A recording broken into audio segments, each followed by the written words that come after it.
Greetings, Blood Bowlers, and welcome to the All or Nuffle podcast, your one-stop shop for all things Blood Bowl. Welcome back to a brand new episode of All or Nuffle. Been a little bit of a while since you've heard from us. Weeks we haven't uploaded an episode. There's a couple of different factors, kids being off school, some stuff came up last minute. We're finally back, and as always, I'm joined by Gary. Say hello, Gary. Hello, Gary. There we go. It's been we've not sat down to talk some Blood Bowl like this for a couple of weeks, at least voice to voice. You, man. We've messaged you pretty regularly, but yeah, absolutely, mate. And people will notice that we are without Steve. Moving forward, you can regularly expect me and Gary on every episode, but Steve is going to be dipping in and out as and when he can. The reason is that he's got a friend who does a podcast around, do you know the Lord of the Rings strategy battle game, Gary? Oh, yeah, I've heard of it. It's another thing that I've really not got to get into, because if I do, then it's another thing I'm paying out for. Well, that game got kind of like Age of Sigmar's Warcry, which is like a smaller skirmish version. They've got battle companies, which is basically their answer to that. And his friend's got a podcast centered around that, and that is actually... it's Steve's main game. It's the game he plays the most. So he's going to alternate between us and his friend's podcast around Lord of the Rings battle companies from time to time. So he'll dip in and out. We will see him again. He's not gone forever, but they're going to have to just deal with me and you for a bit, aren't they, Gary? How very dare he have his own life away from us two? It's just, yeah, it's disgusting. It's not acceptable. Honestly, I've considered. Just you wait till I see him, Nagnami. So, today we are going to be talking about, this is actually at the request of one of our nomads. I believe the gentleman's name was Adam, who mentioned that he'd been playing Norse for a little bit and were kind of struggling to get to that next level of experience with him and maybe want a bit more insight to him.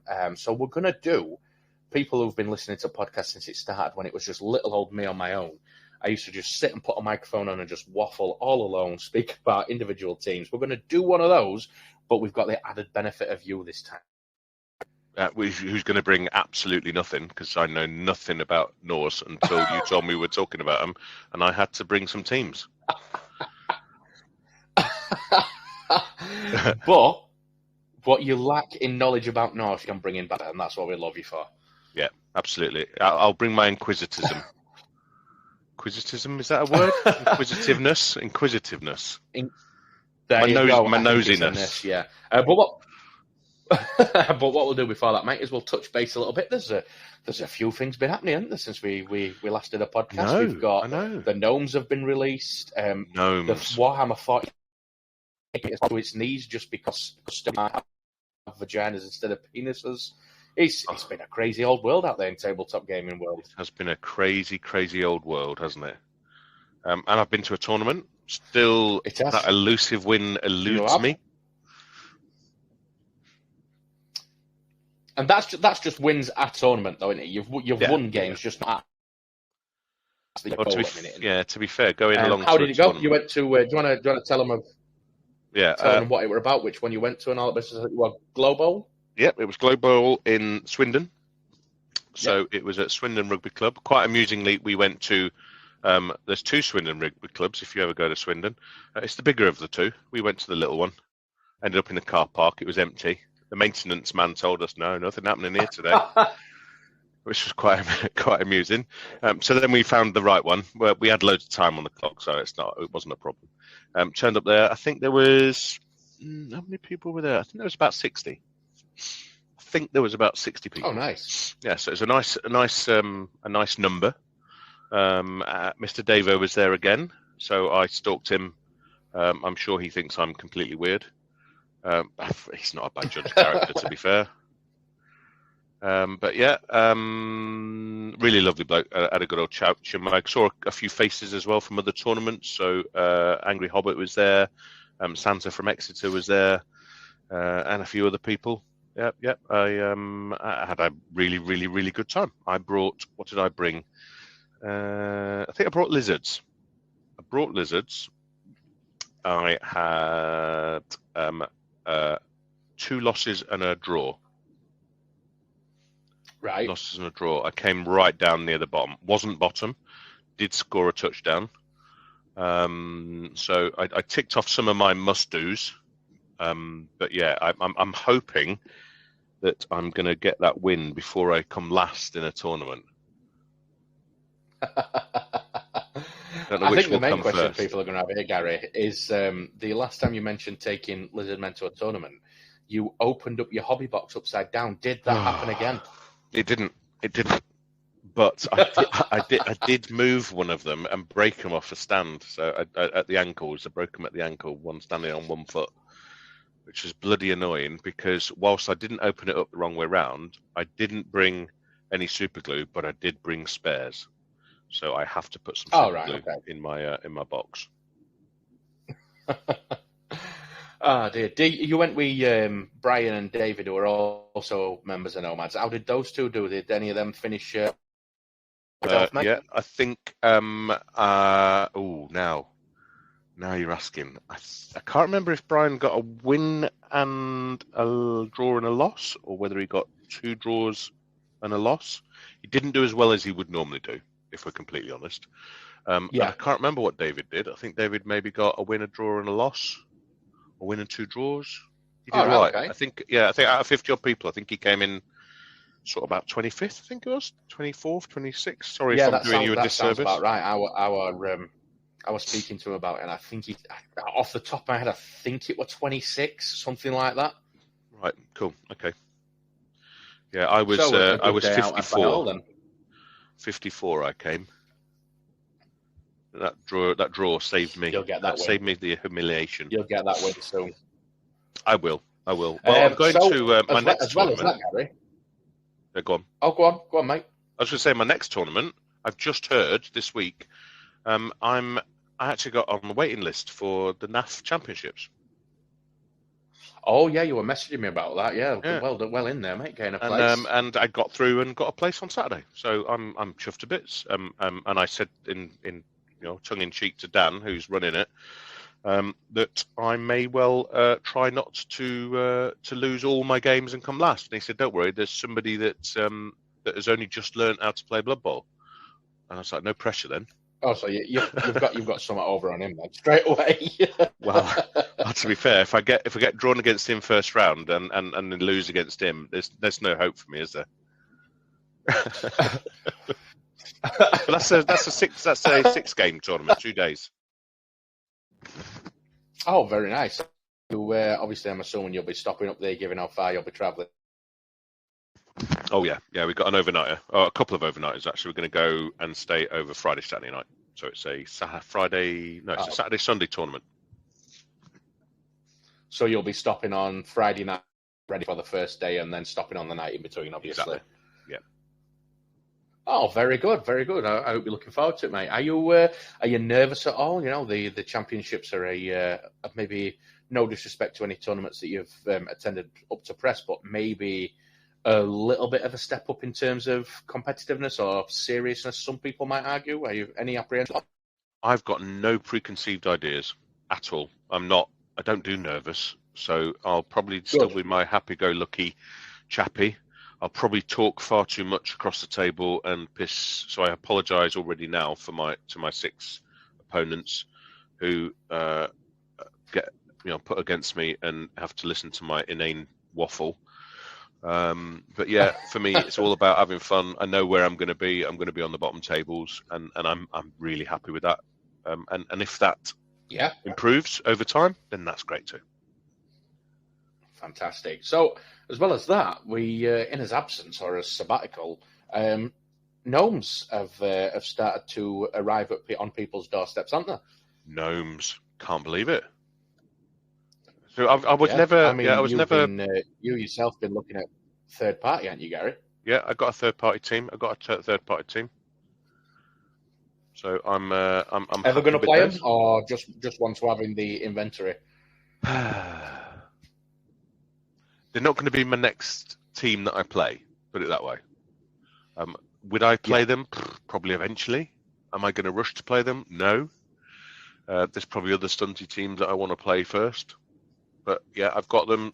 Somebody kindly printed a a set off for me of this third-party team that they've got. So we all put together for the STLs, yeah. So we're happy as Larry. We are. Very good. And there's just one more thing to mention, I think, Gary. We're not going to say where. We don't know if it's meant to be.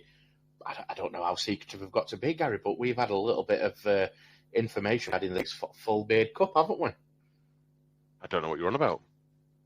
I would never ever admit that we know when the Full Beard Cup is. And we got a little bit. One of the guys was trying to book some leave, wasn't he? And reached out to Warhammer World Direct and said, "Look, I'm trying to book some leave. Have you got any idea when it's going to be?" And they were like, "Yeah, it's that weekend." We're like, "Oh, right, okay." So we're just waiting, aren't we, by the website? We are indeed, mate. The weekend of Saturday and Sunday, the 27th. I think Full Beard Cup, if I remember rightly, last year, although I didn't attend, I think I'm aware that it was not 6 games, despite. I think. I can't remember. I'm not sure. I can't remember because we left early. So me and Brian drove back to Devon. I have got a funny feeling that we left early. So right, okay. So I don't think we made it to the end of the tournament anyway. So I can't remember if it was 5 or 6. Yeah. Well, one thing to be sure is to pop them dates in your calendar, guys. You've heard us talk about Nuffles Nomads relentlessly to this point. We've got quite a few people in Nuffles Nomads, nearly 50 people, which is fantastic. And quite a large portion of them are all planning on getting tickets for the Full Beard Cup. Travelling together, well, not travelling together, all travelling to meet up there, stay in the same hotel, maybe go out for a few beers, whatever, in between playing some games and stuff. So we're really looking forward to it. So that'll be Saturday the 26th of October and Sunday the 27th. Tickets aren't out yet, but just keep your eyes peeled on the Warhammer World website or Eventbrite. Warhammer World have got a page on there where they'll put all the tickets up. Usually they appear on Eventbrite a little bit before they go on the Warhammer World website as well, so bear that in mind. It'd be nice to see some new faces and recruit some Nomads, wouldn't it, Gary? Absolutely. Yeah, absolutely. Looking forward to definitely. In fact, we had a similar conversation to this in Nomads the other day, that Games Workshop Blood Bowl tournaments are by no means the best tournaments out there, depending on what, some people want more out of tournaments than other people do. But for me, there's just an extra level of excitement of playing a Blood Bowl tournament at the HQ of Games Workshop. It's kind of like it's like a bit of a pilgrimage, isn't it? Bit of a mecca. Yeah, so to speak. So whenever there's one in calendar or one coming up, there's always. I'm excited to go to any Blood Bowl tournament, but there's always an extra level of excitement when it's Warhammer World, especially since you know that because there's a lot of other people with a similar attitude to me of being, it's at Warhammer World, that there's going to be some new faces or old faces. You're going to Full Beard Cup or planning to, and so am I. We get to see each other probably for the first time in person since we first met, unless I can swindle some time off to go to Davitational, but we'll see. So I'm really looking forward to it, and it'd be nice to kind of cap off a year of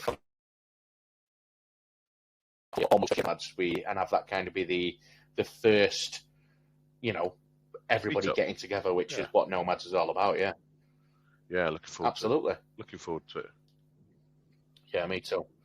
So without any further ado, I say, shall we get into Norse? You know lots about, Gary. Norses with Norses. Wow. Norses for quarters. No word named by one of Norse's members. It was, wasn't it? That was brilliant. That was actually quite a nice random conversation that happened in the old Nomads chat around what we're going to call everything. So I think every week we're going to give them the option to try and name all of the pods, aren't we? Oh yeah, absolutely. A little bit of interaction, some funny names. So I don't see why not. Mate, before we get going, can I just say, right? I'm definitely a year into my journey now, over a year, I reckon now, and I'm getting quite a bit of table time. I'm probably playing once or twice a week. I'm not particularly good or pushing myself. I'm not, revising or trying to swat up or learn. I'm just playing and enjoying myself. And genuinely, I was really shocked. I played last night, and I was really shocked. I played Nurgle for the first time, and I was like, "What are all these bloody skills?" And then you said to me, "Oh, don't forget to get the Norse thing ready." And I was, "Oh, sugar! I was meant to get the Norse thing ready, wasn't I?" Right? Okay, let me have a look. And I got the rosters out, and I was like, "Wait a second, right? Is there another team here that I just don't know hardly any of these skills?" It's just like when does it stop? When do you get to the point where you actually get a bit of a handle on some of the varying different? There's a range, isn't there, of skills and builds, and just every team is different. Yeah, I mean, so the question you're asking there is like, for me personally or broadly, are you asking at what point did I get to where I could confidently look at a team and have some semblance of anything did? Mate, that's a great way of bringing my waffling back to a question. Well, to answer it, it's see, right. The best way for me to answer this is that for a long time in my journey, so I used to play tabletop games back when I was a teenager, and I stopped, and then I came back just as COVID lifted, and the first game I got into was Blood Bowl, and Blood Bowl. In terms of gaming, I didn't play any other games. It became my only focus. I think I've told you before that in the first 3 months of playing, I read the rule book, even all the lore and the fluff at the beginning, from front cover to back cover, about 4 or 5 times in 3 months. Brilliant. Like, I just let Blood Bowl absorb my life, and then I also had the added benefit of I played one. In fact, not even a game. I played one tutorial half with a guy who I'm friends with at my house, and we were both getting into the game together, and it took us 6 hours to play one half. Hilarious. That's brilliant. But after that, we dove straight into very much a trial by fire. So from almost day dot of me playing Blood Bowl, I've been playing against different teams, and I can't think of a single team that's, well, barring teams of legend, that I didn't play against at some point in my first year playing Blood Bowl. So for you to like say, "Oh, Norse," and not know these skills, maybe it's just because you've not come up against them. But I played that much Blood Bowl in my first year that I played against so many different teams, and not only that, but because I was just obsessed with knowing as much as I possibly could. Like when I was coming up against a new team, I was researching them in advance, not to like try and get an edge, but just to try and get myself up to enough speed to stand a chance, because I was relatively new still. Not only that, I was just asking a shit ton of questions to my opponent when they were playing. Like, and what does this do, and why are you doing that? And they'd explain, "Oh, I'm doing that to negate this negative skill," or you like to bore people to death by having banter. Maybe just bore them to death with questions, Gary. Maybe that's where I'm going wrong. Maybe.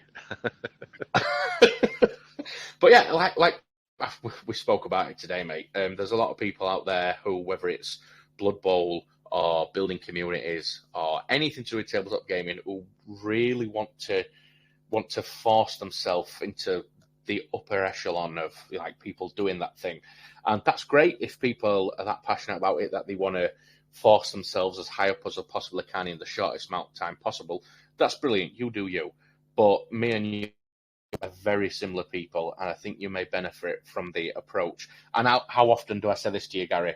It's all about organic growth. Organic growth, yeah, absolutely. And for me, that organic works. Growth. And organic growth doesn't mean 100%. it has to be slow, does it? It can just mean that what's happening is you're letting it just happen naturally. And in those periods where you've got some space and some time, you have a little bit of a sprint, to improve then. And then other times you're just doing it in a chilled out way. It's just organic. You just let it happen. Absolutely. 2 people can learn Blood Bowl organically alongside each other, and one person could still be way further along than each other. It's down to you as a person. You pick things up as you pick them up.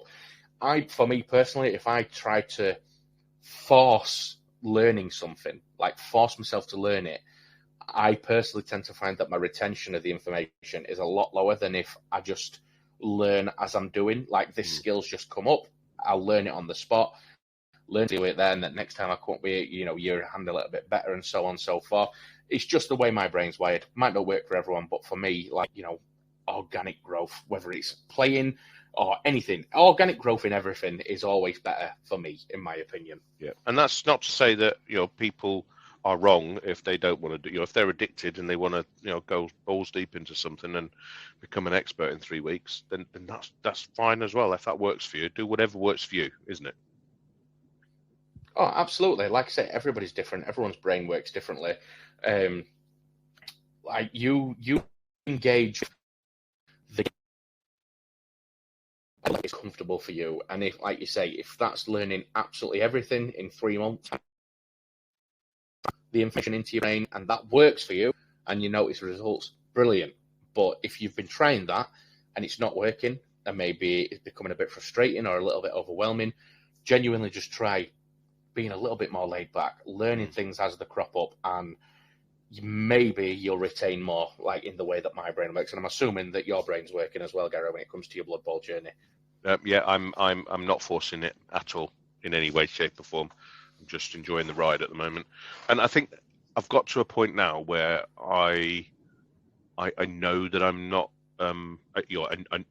Sometimes you don't even know that you're no good. I know that I'm not as good as I could be. Do I want to put the effort in? Do I want to force it? No, actually, I just want to enjoy the journey. And if I get to like 6 months, 12 months time, and I'm still no better, and I need to just change tack because I want to get better rather than just letting it go organically, then I'll address that then. Yeah, absolutely. And if you let's just say, like, while ever you're, this is going to sound rude, but while ever you're not winning many games, Gary, and you're still enjoying Blood Bowl and you're still okay with that, is there really any need to try and force yourself to get better? No, I don't think so. It's not until losing games makes you, like, if you think, I'm on a 12-game losing streak, I've got a game scheduled tomorrow, do I even bother turning up? At that point, you might think, do you know what, maybe I need to start, like, reading up on my rule book, or like looking on internet for some tactics for this team, or maybe listening to an All or Nothing episode, maybe something like that, Gary. Yep. It's only when you start to notice that things, well, no, it's not going to plan, but when you notice that things are affecting you differently, that you might have to shift up your approach to make sure you're enjoying Blood Bowl, because ultimately, we play this game because we enjoy it. So if you're not enjoying it, what is the point? So if right now, 100%. not winning many games, but going and having a laugh with people, meeting new people, socialising across the board, is how you're enjoying the game, fucking brilliant. Like, what an easy life. Like, you've no pressure on yourself to get better. You're still turning up to play, having a great time. Brilliant. But I think the other thing as people well out there who... No, go on. I was going to say, the thing is with me at the moment is there's a whole bunch of skills. I've sort of almost lifted the rug and started to look underneath the rug of Blood Bowl. The big wide. There's a lot of skills going to Blood Bowl, and a lot of understanding, and a lot of strategy, and a lot of thinking, and you're spinning a lot of plates when you're playing, and it's not necessarily timed rounds, but you have timed games in tournaments, and there's a whole bunch of things that I think I could probably just focus on improving rather than my overall game. And I think if I focus on some of those things, my game will just improve anyway. So a little bit like making quicker decisions. I think that will probably improve my game because I'll be a little bit more focused. Things like being ready, while it's the other person's turn to start planning some moves.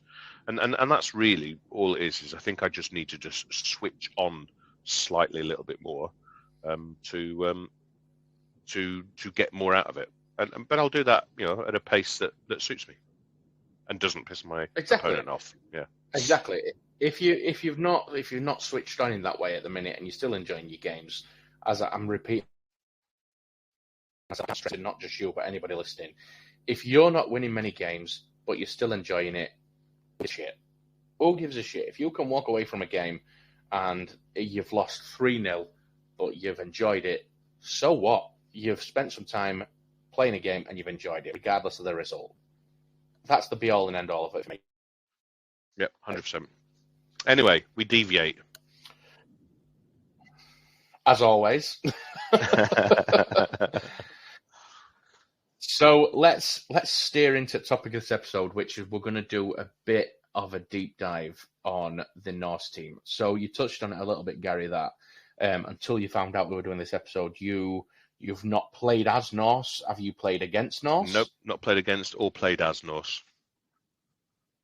So that's why, you opened up their roster and all these skills were a little bit mind-boggling to you. There's a bunch in there that, probably the majority I know, but there was some in there that were just like drunkard. What's drunkard? Pick me up.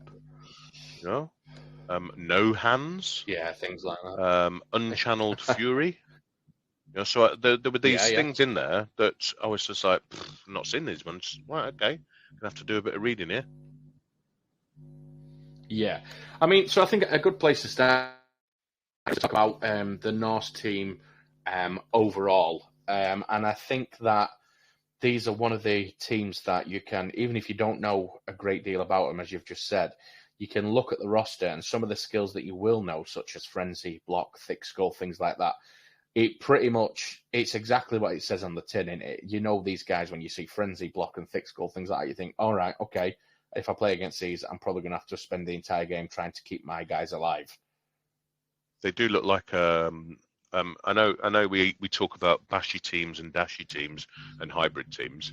These definitely feel more toward the bashy end of the scale than the dashy end of the scale.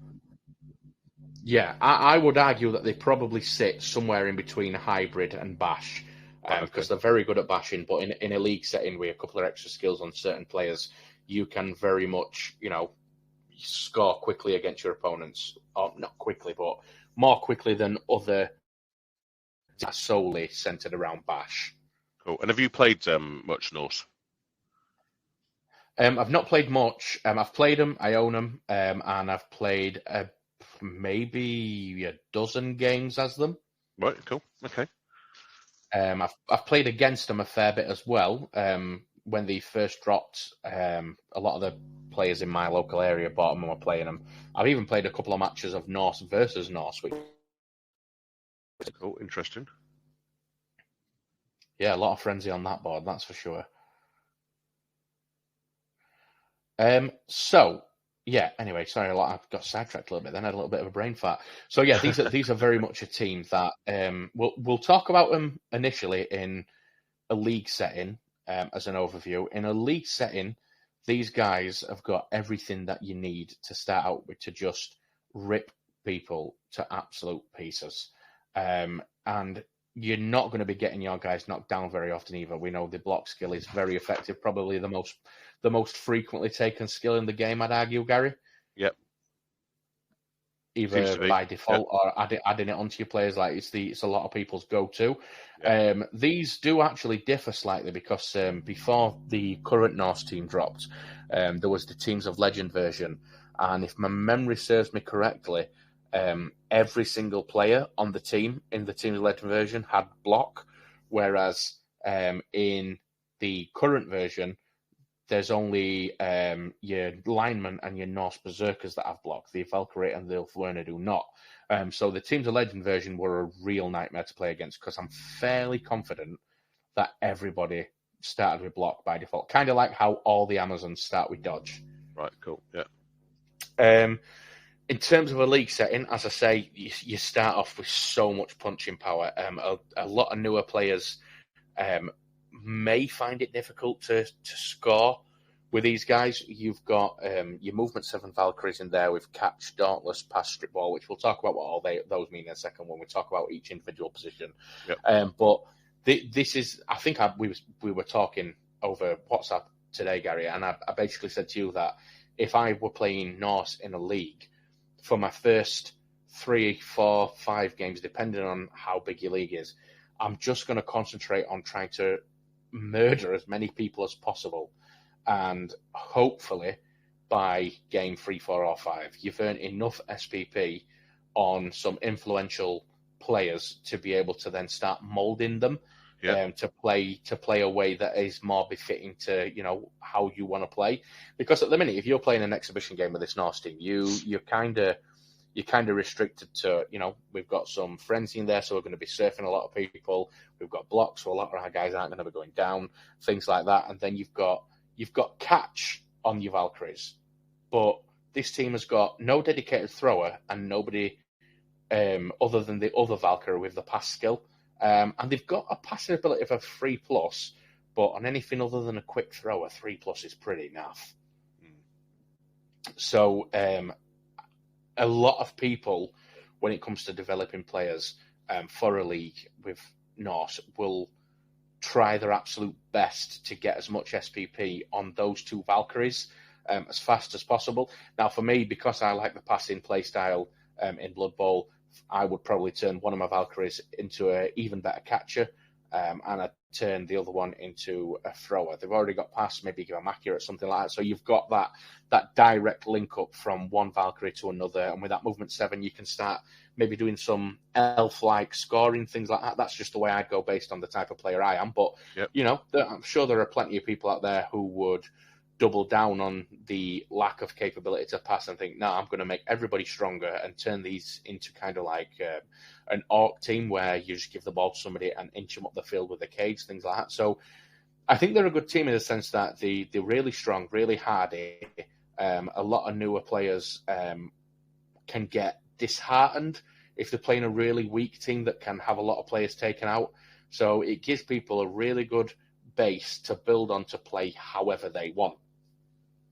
And what's the what would you say is the big difference? Because obviously I'm only just starting to learn all of this stuff, but the big difference between league and I suppose exhibition and tournament play, because what you asked me to do was to build a league roster at 1,000 TV and a tournament roster at 1,200 TV, and I went away and did that.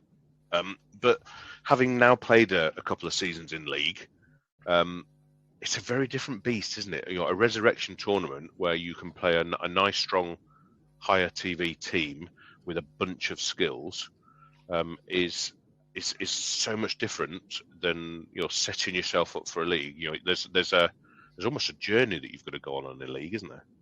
Absolutely. I think obviously naturally your team value cap for a league is generally going to be smaller than a tournament. I know some people have started leagues where they've upped it from the traditional 1 million gold, but generally most people are going to use 1 million gold. So when you're building your team, what you're trying to do for a league with a 1 million team value is, I need to be able to take as much as I possibly can to be able to play this team the way that I want to play them. And then immediately what I'm thinking of is if there's anything in my list that I've had to forego when I've built it, I'm immediately thinking about, right, when I've got enough winnings, what is my first purchase going to be?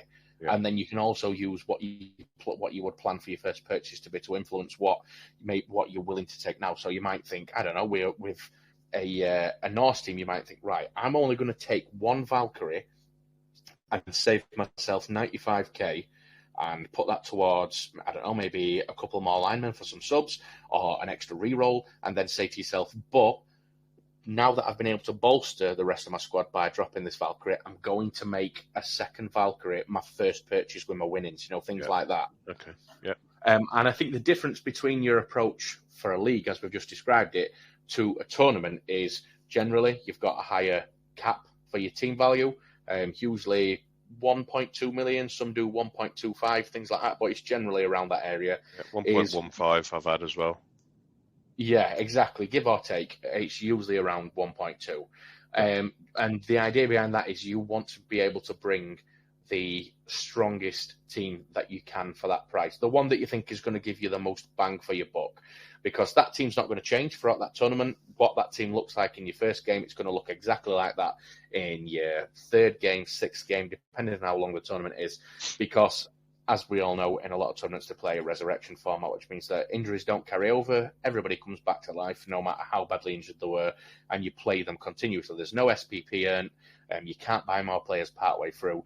So it's kind of like playing poker in a difference. When you play in League, you're kind of maybe hedging your bets a little bit and thinking in maybe a couple of hands in front, maybe I could get this or whatever.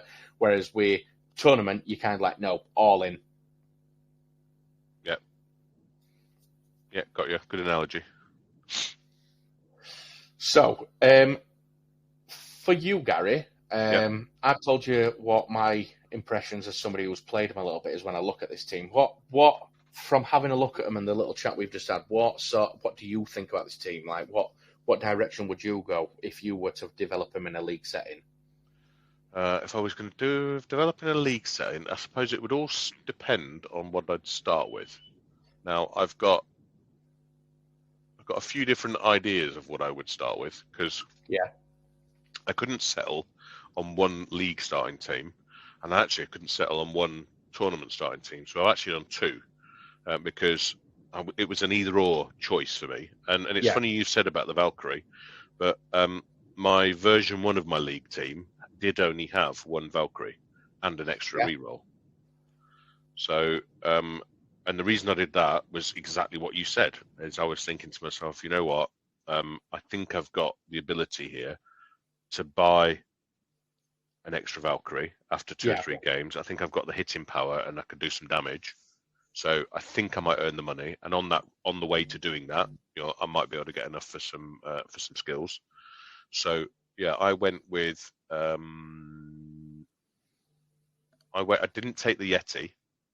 No, I tell you what, you go through the roster that you built for a league for Norse, and then I'll go through mine.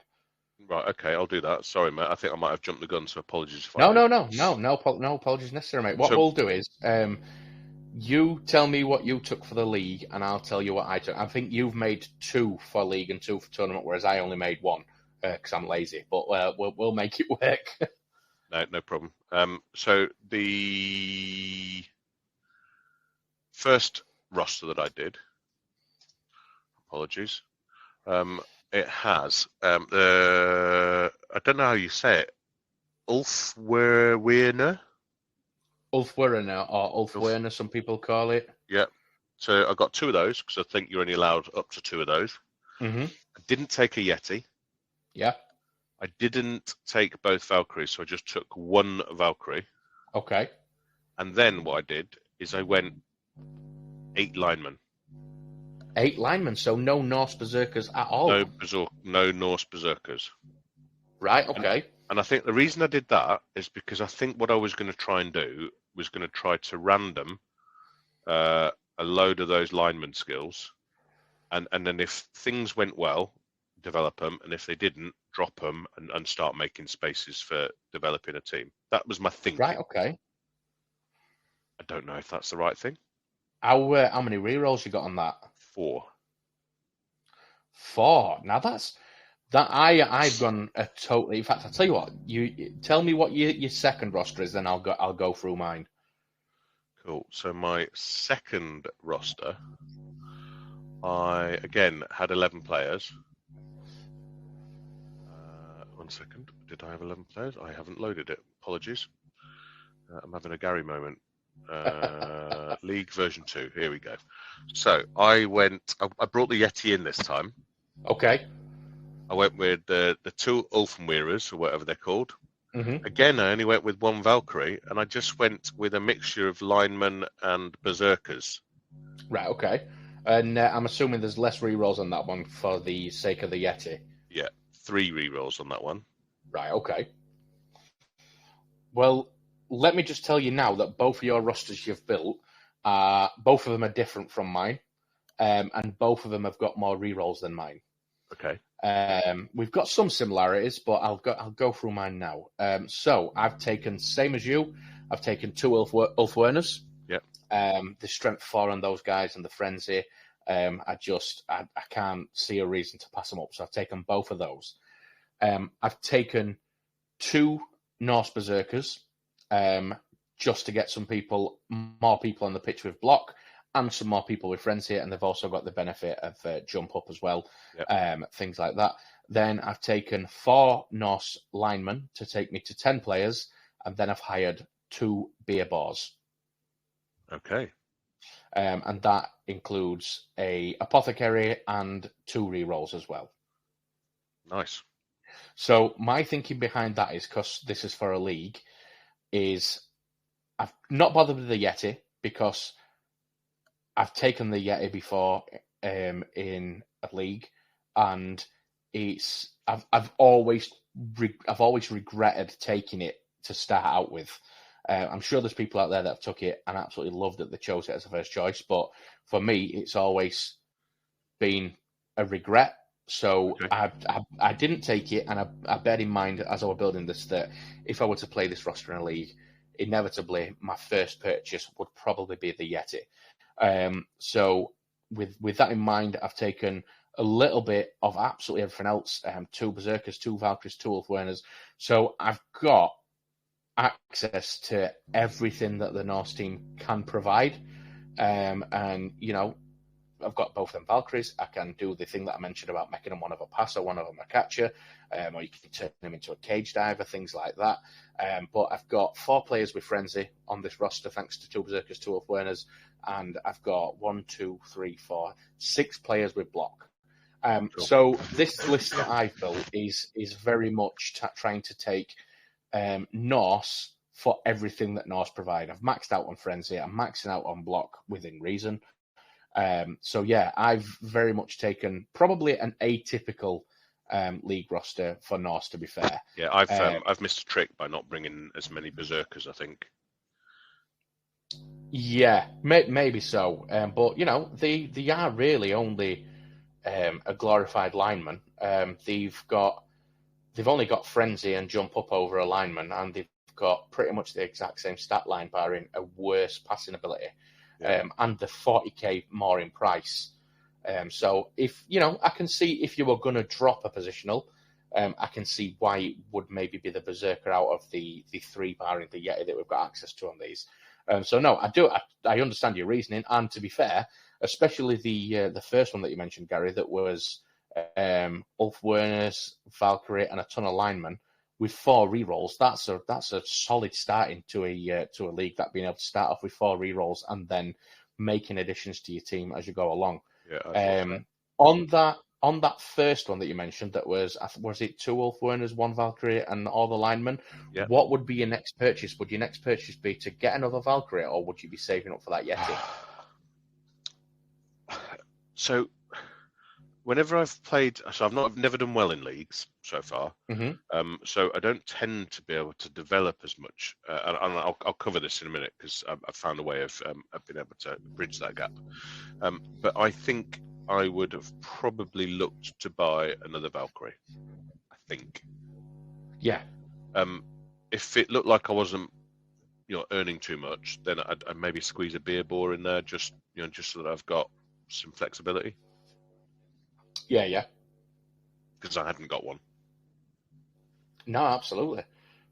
And like I said to you, I don't really like the beer bar for the purpose that Games Workshop intended it. I kind of just think that the great cheap players to have in your list to be able to get off some free fouls and not really care a great deal about losing them, pretty much. Right. Yeah. Okay.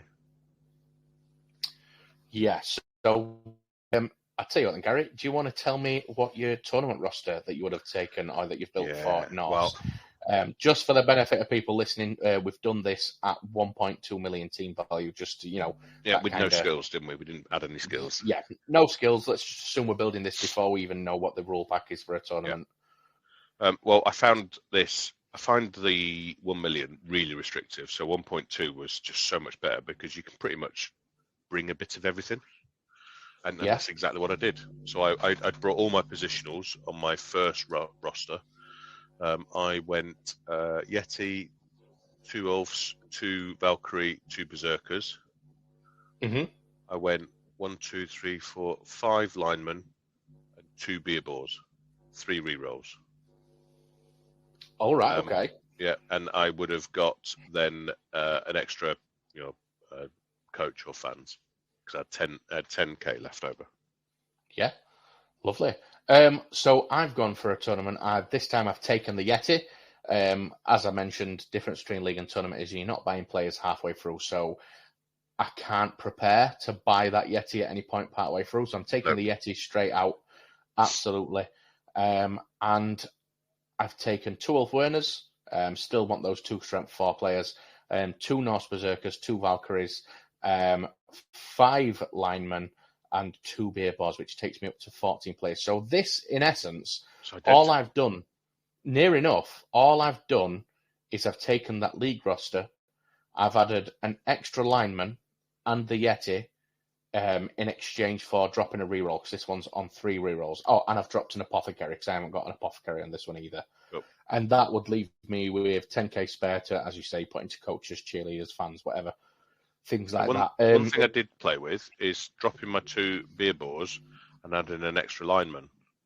But yeah, I think that's just because I don't really know what the use of the beer bore would be, and I haven't played them. Yeah, I can see that, and it's similar on mine, because I've got 10k left over. I could drop both my beer bars and get an extra lineman, and then I would have 2 subs, because that'd leave me with 13 players, so I'd have 2 spare linemen essentially. So you can definitely go that way. It's a solid choice. It's, again, the thing that I love when we have conversations about building teams and stuff, Gary, is that no 2 people will build the exact same team, no matter how identical the circumstances are. So we've both built a roster knowing that the team value has got to be 1.2 for a tournament, for a resurrection format, and we've just built 2 completely different teams. And no, we didn't. We did them identical. They're not identical, are they? They are. I was just chuckling away to myself when you said no 2 people, because you know what the other thing as well is. Me and Brian. Right, okay. I misheard you. I thought you'd still only taken 1 Valkyrie. I thought you were saying that yours is the same as the league one. My apologies. I took all the positionals, 5 linemen and 2 beer bores, 3 rerolls. So we have actually built the exact same then. So you can ignore everything I've said in the last 90 seconds. Yeah, I totally misheard you. I thought I only heard you say Valkyrie once. So yeah, we've literally. That's why I thought the 1.2 was lovely, because I get a bit of everything. I can do it all. Yeah. Whereas starting off as a league, you've got to make some decisions. And the bit I was talking about earlier is I played in our Barnstable monthly thing last night, and I played Nurgle against Old World, and we just finished our little sort of casual sort of, it's not really a tournament, it's just a random teams thing that we were doing. Yeah. And we got to the end of it, and last night we said, right, what do we want to do for the next one? Do we want to do something similar? And we just went through all of the things that each of us wanted. And we wanted to keep random teams. We thought it would be a good idea for everyone to pick 1 tier 1, 1 tier 2, 1 tier 3 random team, stick them all in a pot, and you make your own roster. Sorry, we stuck with 1,000, but also an extra 200 to spend on a star player if you wanted. And then what we also said is tier 1, 8 skills, tier 2, 10 skills, tier 3, 12 skills. Jesus Christ. Just because I've never played too many star players, and I'd like to develop a team a little bit more and put a few extra skills in there. So, and the guys were really, understanding of that, and we had a bit of a tweak around with it all, and that's what we ended up with. So I think we're going to do, 12 teams. Yeah. Sorry, mate. My dinner's repeating on me. 12 teams, and we just randomised it. So the first 4, we've already drawn for the first one in May, and yeah, we'll just build a rotor and go with that and see what happens. No, that's a good way of doing it. Like asking people what they want to get out of these, because you're playing quite casually. Although there's a group of you playing, you just turn up to play some games. So asking people what they want to get out of it is a really good way of doing it. And that, as you mentioned, Gary, about when you were asking, will you not be surprised by things anymore? Doing that is actually a really good way. Like, you could turn up to one in the future and say, do you know what, I really want to get out of tonight. I want to play against a team that I've definitely never played against before. And then you can add the information that you learn about that team to your Blood Bowl brain database, and then Yeah. that's some information ticked off, things like that. Absolutely. That's the intention, is to just try to expose myself to a few of these teams, these crazy Norse type teams like Nurgle that I did last night. Nurgle are crap with no skills, aren't they? Yeah, terrible. Okay, can you believe how we're going to take them to Bugman's Belter? Were you? Wow. Yeah. Oh God, yeah. Cool. Yeah. So so Norse, I think is a. So I tell you what, when you introduced me to Norse, or the concept of Norse, the more I look at them, the more I think, you know what, as a reasonable beginner, these are actually a great starting team. Could I see myself taking these to a tournament? Absolutely. God, yeah, definitely.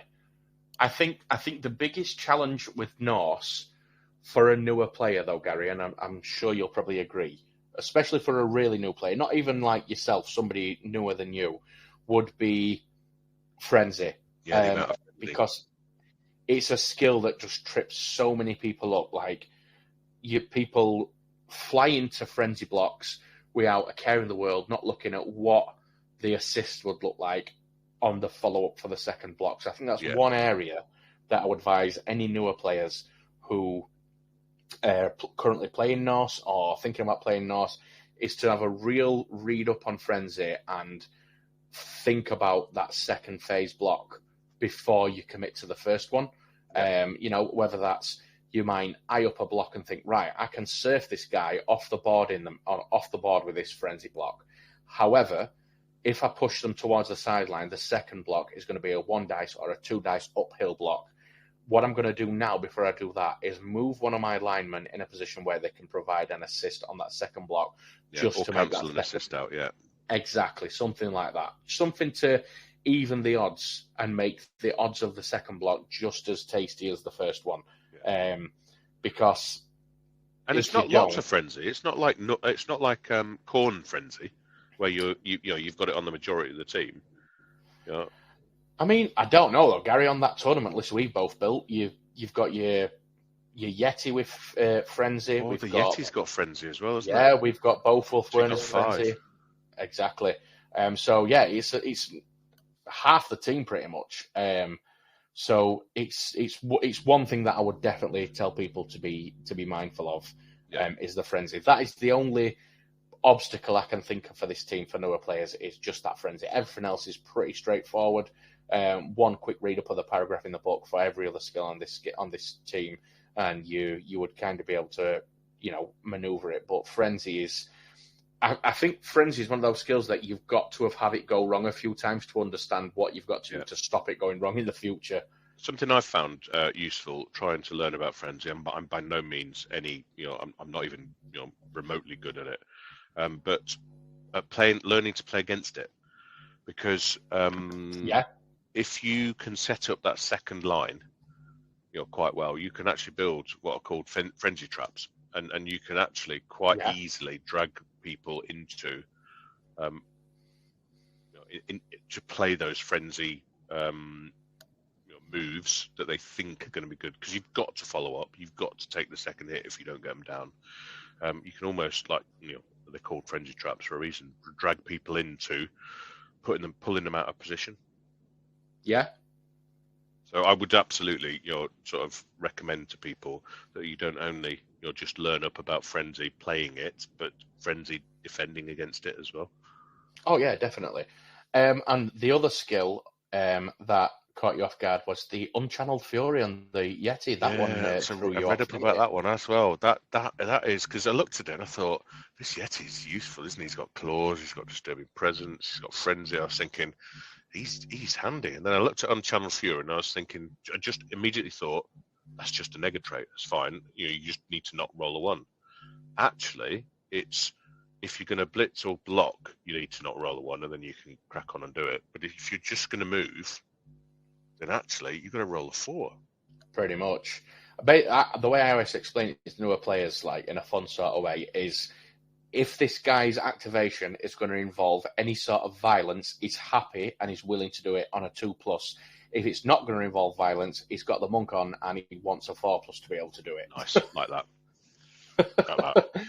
Pretty much. That's literally it. And you were also thrown by Drunkard as well, weren't you, Gary? Yeah. Again, another really, really crazy one. So I think that one is to do with you go for it, isn't it? Is it a -1? It is. You go for it? It is, and the reason that you were thrown by it is because until this team released, that skill did not exist, or that trait. It's one kind of like how the Amazons came with the hit and run trait. The Drunkard is a trait that literally was born when this team got released. So yeah, if you've not played against them or played as them, then you can be forgiven for not knowing that. But it's basically just when attempting to rush, his player suffers a -1 penalty to the dice roll, which doesn't sound awful on its own, although it can still be pretty tricky. The weather type that adds a -1, so it'd be a -2 to rushing. I forget what that specific weather type is, but there is definitely one of them that adds a -1 to rushing. Or am I going insane? No, you're right. There is, and I can't remember either. But is it the icy one, the snow? Well, that's fucking ridiculous. That these guys should be immune to that weather type. They should. I don't know. I'm now going to have a look at it. Yeah, I'm sure it might be Blizzard. It might be Blizzard. Every time attempts to rush, yeah, -1. So imagine if you've got 5 linemen on your team. That doesn't make any sense, because if you are Norse with a Yeti, then you should be immune to blizzards. You would think. But although that makes more sense, when you start to get into giving certain teams immunities based on weather, like, it opens up a massive grey area, really. It's an extra element of complexity, should I say, not complexion, fucking skin colour, of complexity that I don't think Blood Bowl necessarily needs, although to us, speaking about it now, it makes perfect sense. In the grand scheme of things, would it be a bit too convoluted and unnecessary? Maybe. I did notice something else as well about the makeup of all of these teams. So you've got all of these skills, and quite a few of them were new to me. But I noticed that the Beer Boar had Stunty and Titchy, as well as Pick Me Up. But I also noticed that the skills primaries and secondaries were a little bit different than most teams as well. So your Beer Boar only had agility as secondary, no primary skills trees. Mm-hmm. And then your Valkyrie had agility, general, and passing as primary. So 3 in there as primary. So some nice cheap development on your Valkyries, probably. Pretty much. And I think that was just done purely that Games Workshop probably knew that if you were going to develop this team in like a league setting, it's going to be your Valkyries that you're going to develop into being your scorers. And giving them access to agility, general, and passing as primaries allows you a lot of freedom with how you choose to do that. Like I said, you can turn one into a passer, one into a catcher, turn them both into super agile war dancer-esque players and just do some cheeky handoffs, things like that. I think they were very aware that the Valkyries were going to become the main scorers on this team. And your Berserkers and your Elves have got general and strength, and your Yetis have got strength, and your linemen have got general. Yeah, exactly. So all day, your Valkyries were going to be your scorers if you wanted them to develop team to be better at scoring. So I think Games Workshop just sort of said, right, give them the full freedom to take whatever skills they need so people can have them score however they want. Because let's face it, as good as strength skills are, there are very few strength skills that actively help with scoring.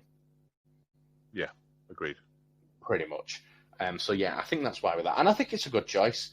If you've only got 2 players on the pitch that, not only 2 players on the pitch that can score, but 2 players on the pitch that definitely look like they're going to do most of the scoring. You should give people the creative freedom to have them score in whichever way they want, because people are going to enjoy playing them more that way. Yeah. I did think that the armor values were 8s and 9s was a little bit, they're a little bit delicate. They're a bit fragile. I agree, and I think the biggest travesty is that the Yeti is only 9+. I know. Only 9+ on a big guy, which is not, it's just, it just doesn't feel right. But you've got to realise that the only people that are going to suffer massively at the hands of that 8+, well, obviously anybody can suffer if dice are rolling hot enough, but again, is those Valkyries, because they've got 8+, and they haven't got the benefit of block to help negate some of that, whereas your Berserkers and all your linemen, they're all 8+, but they've all got block, so they've got that extra line of defense to stop them getting hurt. So you'll tend to see a lot of people who play Norse, and especially when I've played them myself, you will find them protecting the ever-living hell out of those Valkyries with all the other players. Especially in the league setting. Definitely, yeah. Where if a player dies, they're dead forever, and you've got nothing to show for any money spent, then they're going to get protected like you would not believe. Yeah, interesting team. Really interesting team. How would you play them, mate? For me, see, this is another thing as well, is in a league setting, it really does depend. And a lot of people don't really consider this when they're thinking about a league setting, but the other races that people are playing in that league actually have a lot of say in how you develop your own team. Right. So with these guys, if I'm playing in a league, and let's just say there's 10 players in this league, a relatively small one, and there's me and 9 other players, and of those 9 players, 8 of them are playing super hardcore bash teams that could rip me to shreds, I'm probably not going to be developing those Valkyries into passers like I said that I'm going to concentrate on giving them some more survivability, getting the other people in the team and making them even stronger, just to be able to go toe-to-toe with a lot of the other bashy teams, because I already know that I'm going to be facing quite a few. Whereas if you were in a scenario where instead of those 8 players playing hardcore bash teams, they're playing the likes of Skaven, Wood Elves, Elven Union, things like that, then that's when you would think, right, I've already got a lot of block. I've got 2 players at strength 4 and a Yeti at strength 5.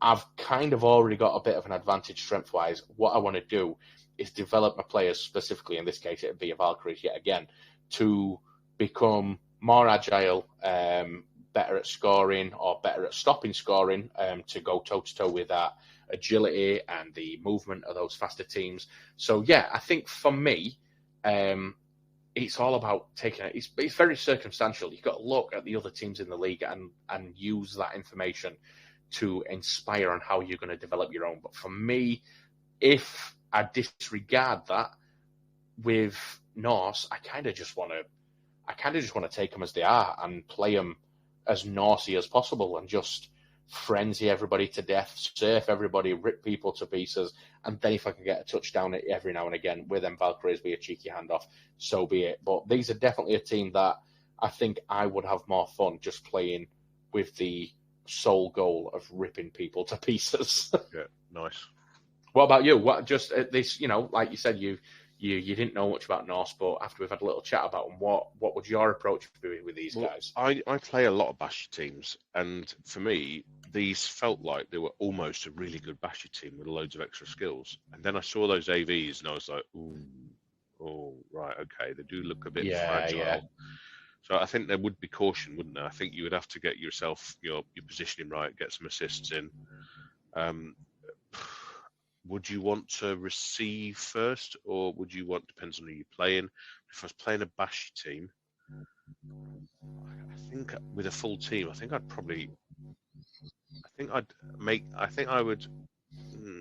make them play the ball, and I think I would try to just get the ball back off them while they've got it, and see if I can, get a turnover and score against their run of play, and then see if I can have the ball back in the second half. That's what I think I would try to do.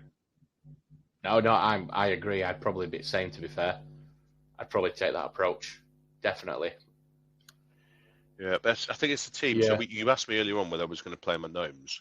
Am I going to play them? Absolutely, in a casual setting, and just see how they play and have a mess about and do it for fun. Would I play Norse? Absolutely. I think I'm going to get a team on the table and have a bit of a play and see if I like them or not. I tell you what, would be a really interesting matchup: Norse versus Khorne. Oh, right, lots of fury. Fury, frenzy, even. Yeah, Don't know why I and called it you fury. were actually right when you said that. Because the big guy that the Khorne can take, the Bloodthirster or whatever it's called, or Bloodluster, Yeah. he's got Unchanneled Fury as well. Ah, right, okay. So it'd be a pretty interesting match, to be fair. Right, cool. We could have somebody play Frenzy, somebody play Norse, somebody play Khorne, and we could call it the Frenzy Bowl. Frenzy Bowl. Yeah, you've got to have at least one player on your team that's got frenzy. Yeah. Oh dear. So is the anything else we want to cover with Norse? I mean, I know a lot of people will be thinking like they want to know some setups, some formations to do. Sadly, with this being an audio-only podcast, that would be extremely difficult to achieve and be able to get the information across to you.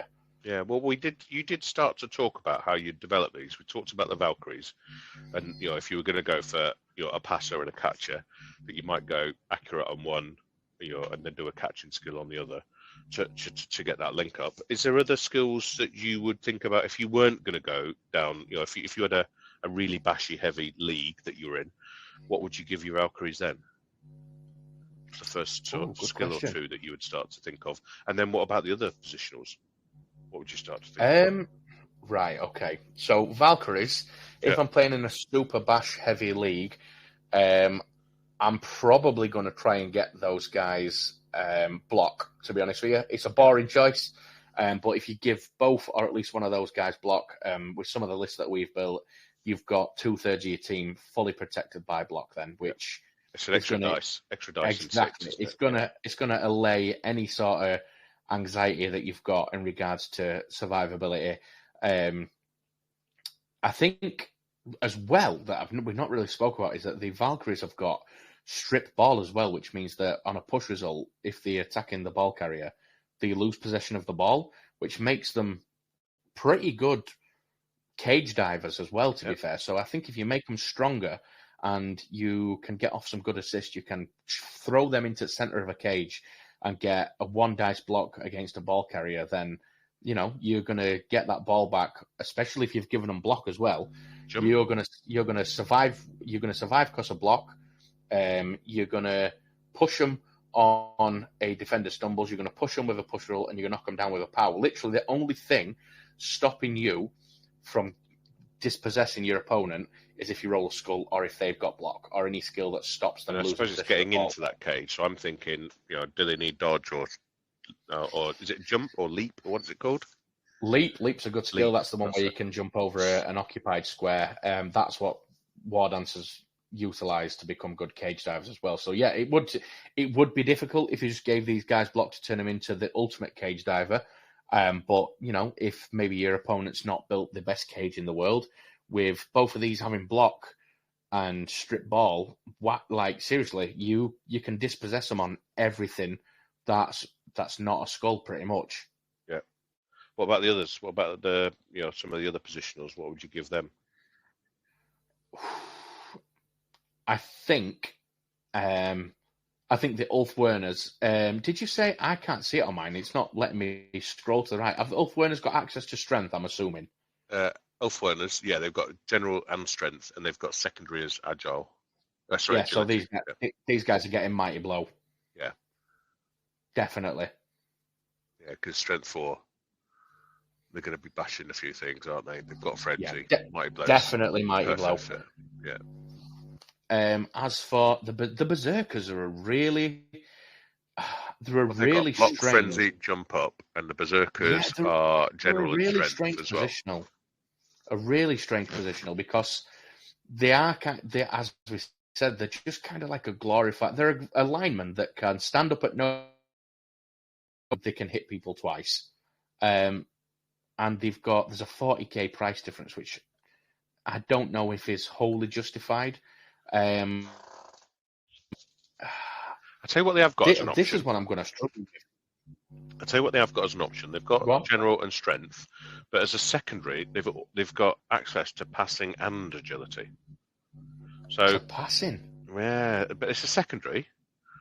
So at a push, if you've got a bit of money, sorry, a bit of SP, and they've been knocking a few people out. Would you as a starter, would you throw an initial passing skill on them? Probably not. I don't think so. I don't know. No, probably not. I mean, they're a passing ability 5+, so there's not much in them passing skills that are gonna Miss that. negate that. I'm really struggling for what skill I'd give these guys if I'm totally honest with you. Block, frenzy, jump up. Trying to think of the things that go really well with. What about? Oh my God, what's it called? Oh my God, it's totally gone. What is this skill called, Gary? Where when you're blitzing, if you roll a both down, you can re-roll it. What is that called? Wrestle. No, God, it begins with B. Oh my God. I don't know. I'm gonna have to have a look. Brawler. No, it doesn't begin with B. I've got that wrong. Break tackle. Oh my God, it's gonna fry my brain that I can't remember that. Watch it. Oh my God, I'm trying to think of a player that's got it by default, but I don't think any have. Oh, I think it's a strength skill. Bear with me. I'm gonna have to have a look, otherwise it's gonna destroy me. Armbar, brawler, break tackle, grab, guard, juggernaut. Juggernaut. That might not be a terrible skill for him. When performing a block action as part of a blitz action, but not on its own, this player can choose to treat a both down result as a pushback result.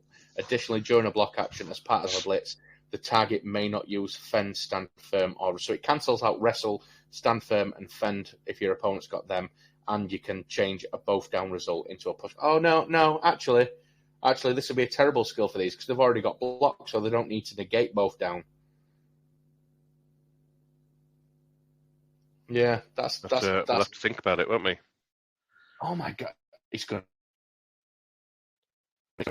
Gary, it's a good job you know what you're talking about, isn't it? So are you sure you didn't mean wrestle? When the both down result is applied, either they perform a block action when they are the target of a block action, instead of applying the both down result as normal, regardless of any other skills, both players are placed. No, that's a wrestle. That's wrestle when you bring them both down, isn't it? Yeah, they don't need that either because that just cancels out. So I'll tell you something that I've been that's playing around. I'm going to give you some thinking room now. I'm going to pad out a bit of time while you find what you're looking for. I'll tell you something that I've been playing recently. I've been playing Black Orcs, and I absolutely love grab. I think it's brilliant. Oh, it's such a good skill.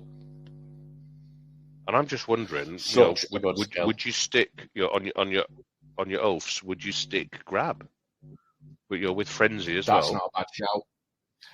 See, what you could do there as well is you could grab them with one and move them in range of the other Ulfwerener for a second. I just had a thought, I don't think you can mix frenzy and grab, can you?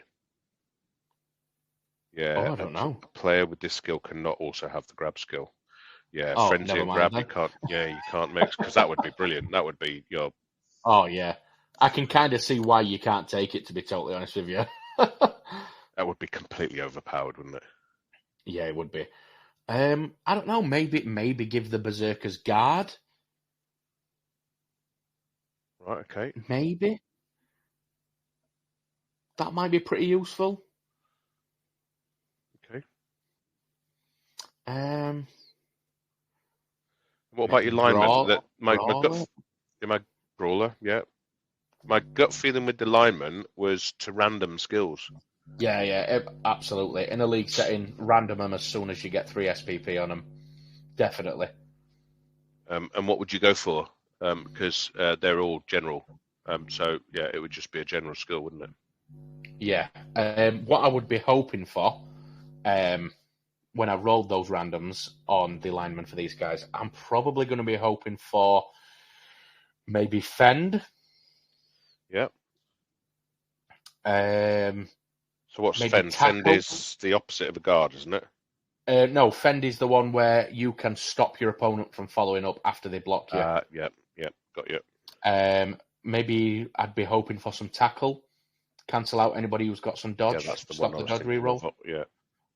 There's also quite a few things like pro and kick and things like if you got it on one, you wouldn't be too bothered. I'm a massive advocate for kick, to be totally honest with you, Gary. I love it. And what would you not want in that general? Shadowing. I'm not a big fan of shadowing. Now, see, I think shadowing gets a really bad rap. Yeah. I suppose it's only because I have it on goblins and it just is shit. I suppose because nobody ever wants to get away from a goblin, though, do they? Yeah, it's I find it comes in handy. Sorry, on the assassins for the dark elves. Right. Okay. Maybe that's just because when I've used them, I've rolled really well, so I've always been able to follow them. And Blood Bowl, at its core, Blood Bowl is about making yourself roll as little dice as possible and making your opponent roll as many as possible. Yeah, risk management. Exactly. And while ever you're passing those shadowing tests, that's another dodge attempt for them to make. So it's more chance for them to fuck it up. So it's not the perfect skill, and there are definitely a lot of other skills that I would prefer to roll on random in terms of a general skill. General doesn't really have too many particularly awful. I absolutely don't want it. Skills, does it? No, not at all, really. I mean, the entire list is Fend, Frenzy, Kick, Pro, Shadowing, Strip Ball, Show Hands, Tackle, Wrestle. I mean, specifically for this player, team... Dauntless, and Block. Oh, yeah, it's not showing me the full list for some reason. Yeah, it's not showing me the full list. Yeah. Yeah, you're right, yeah. So dirty player's not great for... Not great, but, you wouldn't be... I think dirty player, shadowing, maybe wrestle. Well, wrestle's not too bad, but there's no. Well, you see, wrestle's a good skill in itself if you roll it, but on this guy, it's meaningless because we've already got block. Yeah. It's just I think for this guy, I'd be annoyed if I rolled wrestle, or shadowing. Despite my love for it, those are the two that I'd be thinking I definitely don't want. And you probably wouldn't want any more frenzy. No, God no. God no. I mean, I wouldn't be mad if I did get it, but I wouldn't be hoping for it. What about the Yeti, Gary? What skill would you be giving him? The Yeti is allowed to have just strength as primary, and secondary is agility in general. So, as a strength,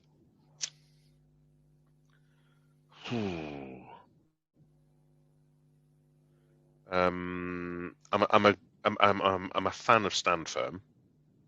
On your big guy. I do like him not to have to move around too much. Yeah, I agree. He's already got Mighty Blow, hasn't he? No, he hasn't. He has. Oh, he has not. No, you're right. So that's I mean, that's a fairly obvious choice, isn't it? Really. Yeah. But let's just say Mighty Blow is a given already.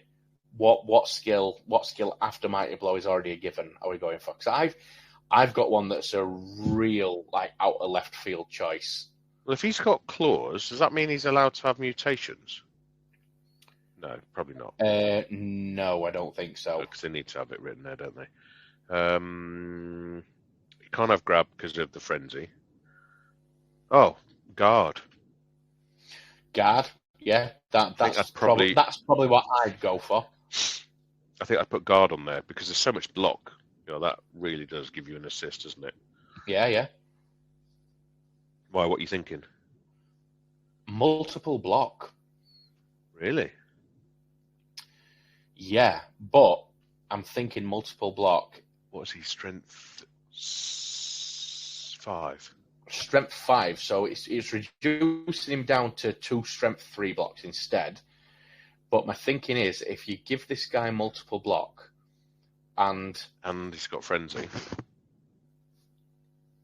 Hey, that's true. Using this skill prevents using frenzy. Oh, there we go. So it cancels frenzy for multiple blocks. I'm not sure if that cancels frenzy out forever, or if when you declare a block action, you choose whether you're using multiple block or not. Yeah, I think you probably choose it, don't you? Yeah. They may But my choose to thinking is, perform two blocks. That's is if I brilliant, were because going if you have got a frenzy trap in front of you and you yeah, had multiple block, that's an easy way out of it. exactly. And I'm thinking, if I did choose multiple block on this guy, I'm going to give the two Ulf Werners, instead of the block that I said I would give them, I'm going to give those guys guard and position them on the line next to him, because they're strong. They can go toe-to-toe with a lot of other players. And if they've both got guard, that means that even when the Yeti is reduced down to 3 strength, he can still perform higher dice or higher strength blocks thanks to those assists. So it's essentially gaining you an extra block at no detriment to yourself. But you have got to commit to putting guard on one or two other players to make it feasible still or viable. But yeah, I think this safer and more traditional option is, for me, I would have gone with guard or stand firm, like you mentioned, to be honest with you, Gary. Juggernaut?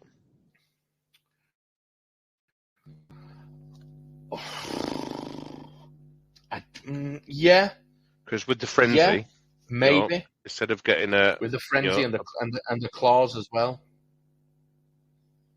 Potentially. There's options, isn't there? There is options. What would you absolutely not have in the strength? Not that you would probably random. I think you'd want. I don't think there's enough good things. Sorry, I think there's too many bad things in strength for you to random it. Like, you wouldn't want armbar or pile driver. Yeah, pile driver. Let's have a look. Got a thick skull? Strength? No, he hasn't got a thick skull. Yeah, you might want to take that. You definitely wouldn't want strong arm. Strong arm, yeah. Mind you, you would get to re-roll that random, wouldn't you? Because he can't use that skill. If you roll a random skill and that player can't use it, because strong arm is a +1 to throw in a teammate, he physically has no teammates to throw. Oh, right. So things like, because he's got frenzy, he wouldn't be able to have grab either. So if you rolled grab, you'd also... Yeah, okay. Yeah, if there's any time you roll a random skill and that player physically cannot use it, you're allowed to re-roll it. Cool. Speaking of grab, oh no, he's got frenzy, hasn't he? Yeah, you just said that. I'm going to say grab would actually be a pretty good one on this guy, to be fair. Mind you, does grab say... Oh, right, okay. Frenzy says you can't have grab, yeah. Yeah. I didn't know if it was saying you simply can't have it or you can't do frenzy if you're going to grab, but that gets a little bit too messy. But yeah, I think the safe choices on this guy for me are probably guard or stand firm. I am a fan of stand firm. It's a skill that I give regularly to the tree man on the wood elves, to be fair. Nice. So yeah, probably stick to what I know on that one, guard or stand firm, and that's pretty much everybody in it, mate. Yeah, absolutely. I think so.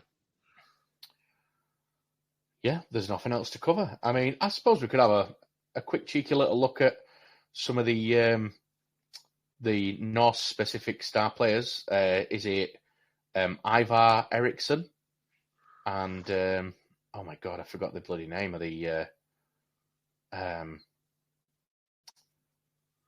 what's the star player for the Yeti called?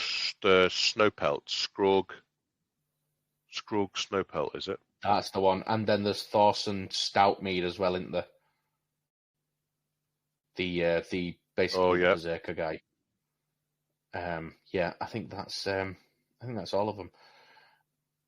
Bear with me. Let me just get their information up so I'm not going in totally blind. Because I would have willingly gone in totally blind then. Right, so Ivar Eriksson. This is the guy where the miniature looks like Hulk Hogan in it.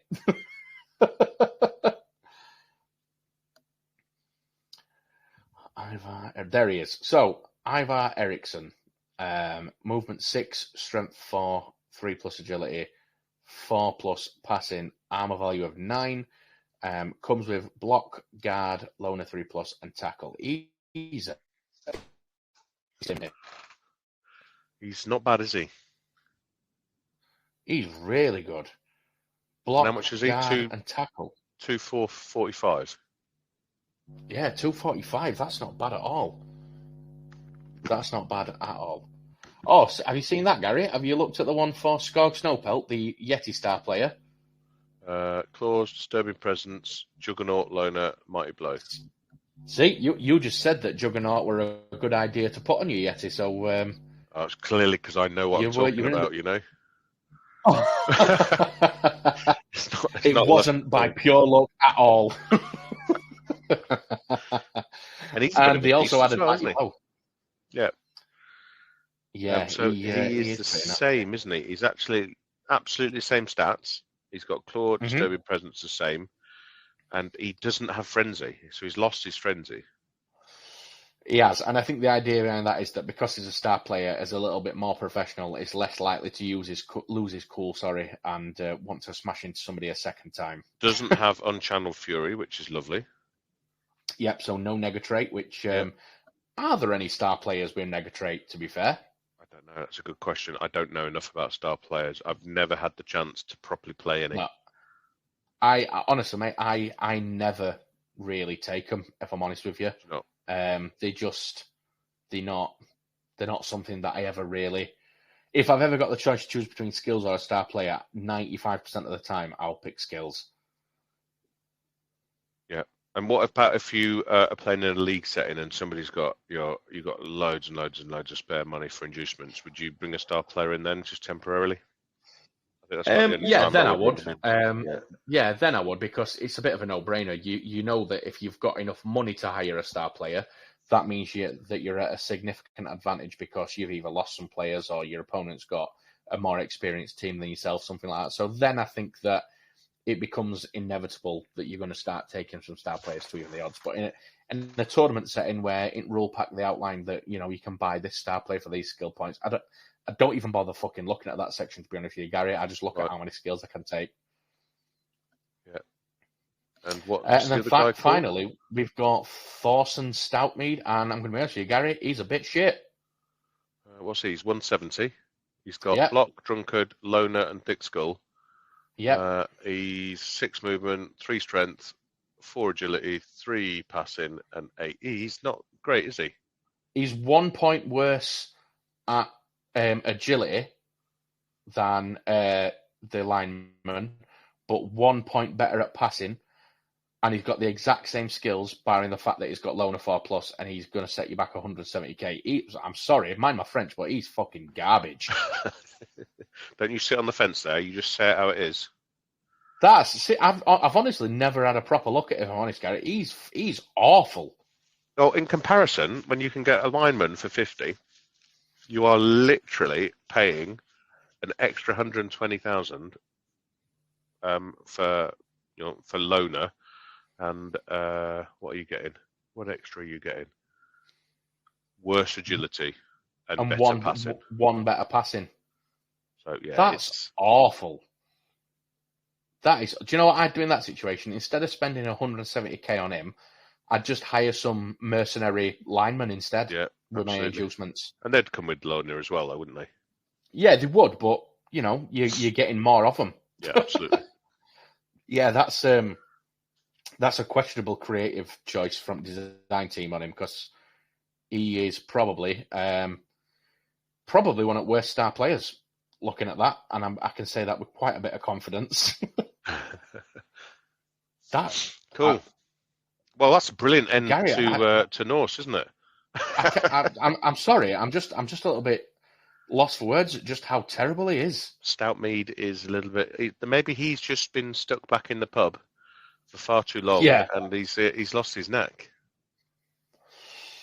Maybe he has. Anyway, I'm going to have to... If I dwell on it too long, I'll get angry about it and start writing emails. I can't believe that you've created something like this. How very What on earth were you thinking? What on earth were you thinking when you designed Thorson Stoutmead? But yeah, that's a very brief overview on the Norse team. I enjoyed that. I'd love to do another team. So if people have got any suggestions, obviously we'll listen to the Nomads guys. But if anybody's got any suggestions, then let us know on the comments on the bottom of the Spotify playlist. Absolutely. And the reason we're saying that is because I finally managed to get them to work, Gary. I know. You shared some with me the other day, and actually there was some cracking comedy comments on there. So I think somebody had added some of the fridge magnet ones from the last They episode. did indeed. I'm going to find it now and share. So these aren't all on the last episode. They're from, for whatever reason, the comments section hasn't been working on Spotify. I've been getting notifications to say people are responding to the Q&A or the question or whatever we put on the episode, but I've never been able to access them, but suddenly I were able to. So these are from the last 4 or 5 episodes, and we had a message from Giuseppe Carino, who commented on one of his episodes and said, "I'm glad that channels like this one exist, spreading the love for Blood Bowl. Good work." So thank you very much for that, Giuseppe. That's much appreciated. Yeah, well, Giuseppe's obviously been drinking a lot, because if you listen to us two waffling on about this sort of stuff and think it's brilliant, then you probably need to come on as a guest. Then we got a response on another episode, a very brief one from a guy called Andrew. He hasn't given his second name, so apologies for the lack of a full name shout out there, Andrew. He just put, "Great episode, really interesting," and that was on his episode where we talked about all those percentages and stuff. That one, Gary. Well, that wasn't the first person that said that, is it? There's been quite a few people out of, and is that, correct me if I'm wrong, but is that the most popular pod that you've had so far? Oh, I can look now. Because it was the stats, wasn't it? The risk management one. Yeah, the one that we named Risky Business. I think it. Yeah, I think it is. And it is. Didn't we at the time think, right, we have just waffled on about stats for so long, it must be the most boring episode out of all of them. And actually, it was the one where, in Nuffles, people really, really appreciated it. I got, people getting in touch with me that I've played with, or that, like, in the local Blood Bowl scene, that have said, "God, I really enjoyed that. I want more stats, please." Couldn't believe it. Yeah, I honestly finished that episode and thought, what a pair of boring fucking bastards. So I suspect that we'll probably do a few more bits of stats at some point in the future. We're going to be forced to. But yeah, I've just had a quick look. That Risky Business episode is the podcast most listened to episode. Fantastic. By nearly 100 listens clear of the second place. Brilliant. There we go. So more stats coming at some point. Yeah, apparently we're not as boring as we think, Gary. No, we are boring. It's just that people like stats. So we got another comment, and this was on the last episode we did where we spoke about the fridge stickers at length. If anybody hasn't listened to the previous one, the fridge stickers was so bless the guy who does the stickers for the books, for the page tags. He has done some reusable stickers, skill stickers that you can stick on the bases, so that you've got reusable stickers for your bases when you're at tournaments and leagues and all that sort of stuff. And then foolishly, because we went off on a tangent, like we do quite often, we decided that it would be really funny to stick them on things in the house. And I don't know why, but we started talking about sticking them on food in the fridge. And then we were thinking, well, what would you stick on which food? And we just started to get a bit silly, didn't we? Yeah, well, Will left us a comment, and he left 3 suggestions for Blood Bowl fridge stickers, and they're all great, but one of them is absolutely amazing. We'll leave that one to last. Yeah, I'll save that till last. So the first one is, he would put a projectile vomit sticker on something that he's disgusted by. Yeah, absolutely. Which is a good choice. Yeah, he's very on brand. He's he said he'd put guard on something that I didn't want anybody else to eat. Perfectly sensible choice. Yep. This isn't unusual by any long shot whatsoever. This is exactly the sort of stuff that we would do. Well, this is one that because when I found out that these comments were working, Gary, I was sat at my desk at work just taking a quick cup of tea break, and I was halfway through taking a mouthful of cup of tea. And it's not that this is hilarious. It's just that it caught me so off guard that I ended up blowing tea out my nose. Right? Brilliant. Okay. So Will said that he would put a block sticker on an ungrated block of cheese because it's a block. To be fair, he's not wrong. It's not, and it's the obviousness of it that caught me off guard. It really, honestly, maybe I'm just boring and got a warped sense of humour, but it really, really tickled me. You're absolutely right. It's not hilarious, but it is amusing. It is amusing. So yeah, we'll put some more questions that are centered around the episode, or you can totally ignore the question at the bottom of this episode and just tell us more about what skills you'd put on stuff in your fridge. And if you wanted any, teams covering, and give us a nudge. The thing is that this isn't going to be your normal, sensible. This is a really good roundup of we're not trying to mimic Andy Davo or all the bonehead guys here. This is us two having a chinwag over stuff with Paz trying to impart a bit of knowledge on a complete idiot that I am, who's a year into his journey. Yeah, I'm going to change that to the description of the podcast. You're on paid, mate. Trying my best to drag Gary kicking and screaming into the world of Blood Bowl. Hi, and welcome to All or Nuffle. Watch me drag a Blood Bowl Neanderthal into the Blood Bowl modern today. It's pretty much what we're doing. It is pretty much what we're doing. Oh, dear. So, yeah, please leave as many comments as you can. We'd really like seeing them, and now that we can actually see them. And I think, is there any more tournaments coming up, Gary, that we want to cover, or is the list remaining relatively the same? It's remaining relatively the same. So obviously I'm down in the southwest.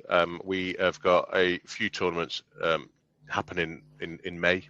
I think we've done all the April ones now. But there's Blitz on the Beach and Painting on the 18th of May. There is Forge Breakers Mayhem in Chippenham on the 25th of May. And then there's an Excalibur event in Taunton on the 1st of June, which we found out today we're going to. And then there's David's event, Troll Bowl, this is actually in Exeter on the 22nd of June. Only 2 tickets left for that. Selling well. Glad to see it. Yeah, absolutely. Wow. Brilliant. I mean, round me, I'm not having much luck at minute, Gary. Every time a tournament goes live, I'm like, brilliant. It's only 50 minutes away from me. And then I look at the date and it just so happens to fall on an anniversary or one of my children's birthday or something we've already got planned in calendar. I'm not having much luck at all. Mate, without fail, that has happened to you. It is, I would love to say it is amusing. It clearly isn't. But without fail, I think there's been 7 or 8 tournaments, every single one of them. Either you are avoiding us all with the plague, or like the plague, or you've got some really important. Maybe it's your missus has been talking to the NAF and saying, "Look, could you just organise a tournament for this weekend that's local in the northeast?" She's been sending my fucking calendar. Sharing your calendar. Yeah, that's what's happened. We don't want Baz at that tournament. The betrayal. You have to move house, mate. You have to move down to the southwest and come and join us. Oh yeah, you guys are absolutely popping off down there. There's a tournament every couple of weeks. It literally is every 2 or 3 weeks down here at the moment. Wow, that's good. Yeah. That's good. And the thing is as well is that I came out of the Blitz Bowl thinking is, do you know what? Tournaments are great, right? They're brilliant for meeting a whole bunch of people. But actually, I'm really enjoying playing casual Blood Bowl. So as well as going to the tournaments, and I know that's what we do in Nuffle, but try and get yourself a small handful of local people, if you're listening, that you can play some casual games with. Yeah. Just to organise them regularly. Absolutely. Yeah, and we've been talking recently, haven't we, in Nomads as well, about painting procrastination. Yeah. Some people really love it, and some people just can't seem to just get a run at it. I'm one of those people with the shelves of shame, and as much as I love 3D printing and priming stuff and playing, I like the idea of painting, but just doing it just feels like such a chore sometimes. Yeah. So I think what we're going to do is we're going to set up some video chats, because you love your painting, don't you? And you're actually reasonably good at it as well. And I'm awful at it. So I think we're going to set up a video chat, get a couple of beers, and we're just going to sit there for a couple of hours. Yeah, I tell you what though, Gary, I do still struggle for motivation at times though. Do you?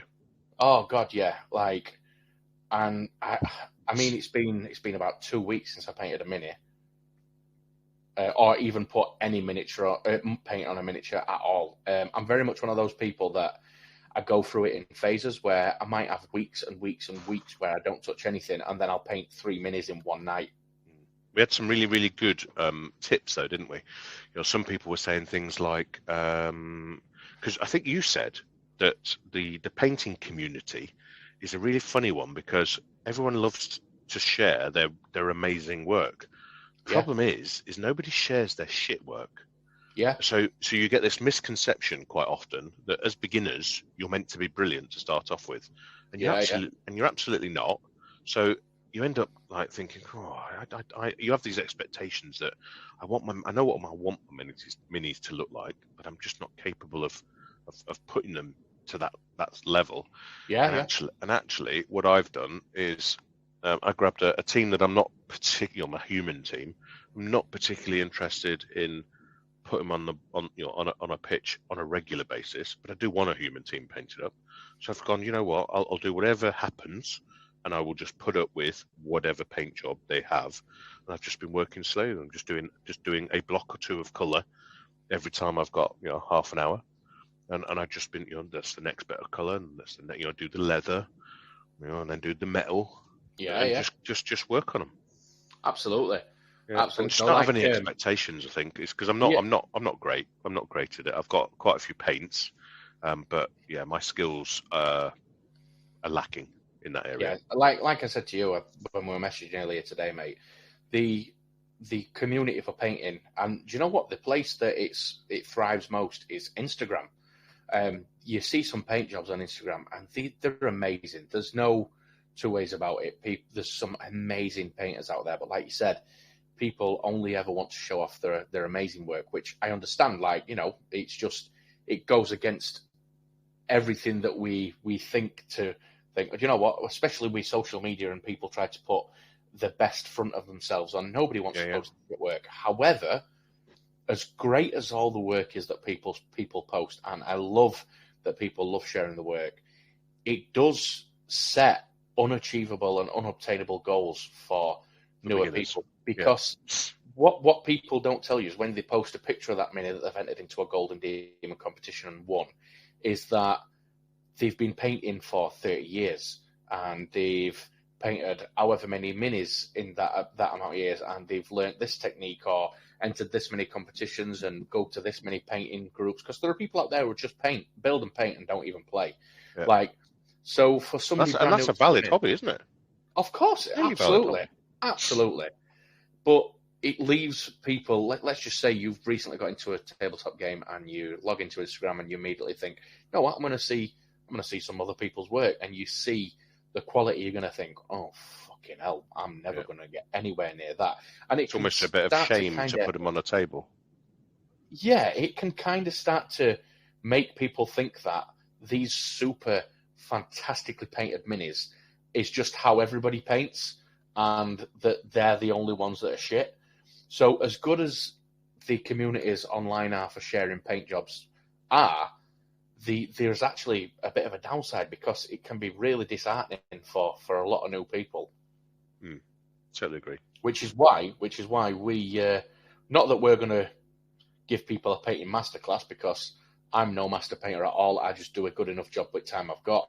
But to get people painting more and working through the piles of shame, as Gary mentioned, in the Nuffles Nomads WhatsApp community, which you've heard us waffle on relentlessly, we're going to organise some, probably fortnightly, just a get-together for people to jump in a video call with the cameras on, a couple of beers, paint some stuff together, talk to each other about what tips, making, what colours we're using. Oh, I use this colour, I thin this colour down that much because it goes on a bit better.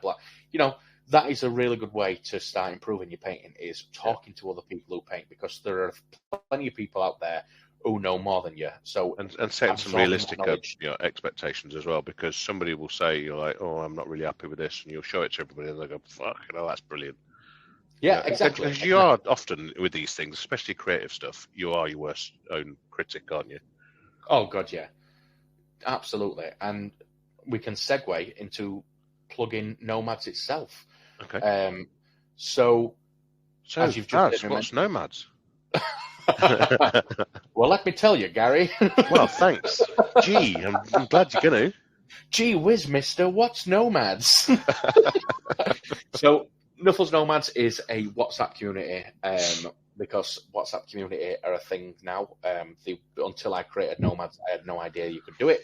But it works a little bit like Discord, without as many bells and whistles as Discord, but it's similar. You create different channels, and we've created a community on there called Nuffles Nomads. And the premise behind it is to create a huge network of UK Blood Bowl players, so that people can join who might be more introverted, a little bit shy, who are struggling to take the steps to attend their own tournament, maybe because, as I say, they're too shy, or they're attending alone and they don't want to go on their own, so that they can pop into there and say, hi guys, there's this tournament on this date, this time, at this place. I'm thinking about attending, but I've got nobody to go with. Does anybody want to come? And the vision is that when somebody does that, we get a couple of players pop up and say, do you know what? I'm available on that day. It's not too far from me. I'm coming, and we'll meet up and we'll have a little chat before, and, ease people in, make people feel a little bit more comfortable. Basically bring in, not that the Blood Bowl tournament scene isn't already inclusive, but making it even more inclusive. And so far, it's going really well, isn't it, Gary? Yeah, it's going really well. Like you said, I think there's over 50 people in there now.